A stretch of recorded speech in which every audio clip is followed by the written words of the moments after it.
এবার নিজের ঘরে ধর্ষণের শিকার হয়েছেন নবম শ্রেণীর এক স্কুল শিক্ষার্থী। নির্যাতনের পর ধারালো অস্ত্র দিয়ে শরীরের বিভিন্ন স্থানে আঘাত করেছে নরপশুরা। হতভাগ্য ওই কিশোরীকে 72 ঘন্টার পর্যবেক্ষণে রেখেছেন রাজধানীর ন্যাশনাল নিউরো সায়েন্স ইনস্টিটিউটের চিকিৎসকরা।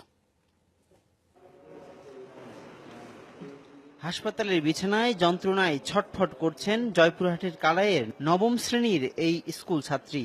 শুক্রবার গভীর রাতে মেয়েটির ঘরে প্রবেশ করে দুর্বৃত্তরা।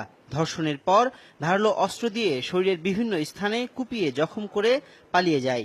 বাড়ির পাশে টপকায়া গ্রিলের দরজা খোলার পরে মেয়ের রুমে প্রবেশ করে। এখন পর্যন্ত কোনো জ্ঞান নাই এবং এইরকম কি মেয়ে আমার খালি খাঁচাখাচি করতেছে, আর মন করে যে উঠবার শক্তি বল করতেছে, আর একটা চিৎকার শব্দ করে একটা চিৎকার শব্দ করতেছে।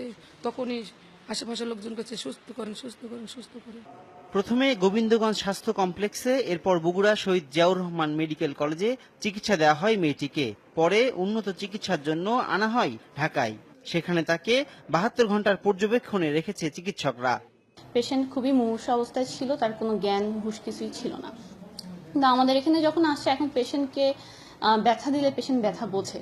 যদিও পেশেন্ট কথা বলতে পারতেছে না, কিন্তু ব্যথা দিলে সে রেসপন্স করতেছে, তার মানে কিছুটা ইমপ্রুভ করছে পেশেন্ট। ঘটনার পর অজ্ঞাত কয়েকজনকে আসামি করে জয়পুরহাটের কালাই থানায় মামলা করেছেন নির্যাতনের শিকার মেয়েটির ফুপা। আনিস রহমান, যমুনা নিউজ, ঢাকা।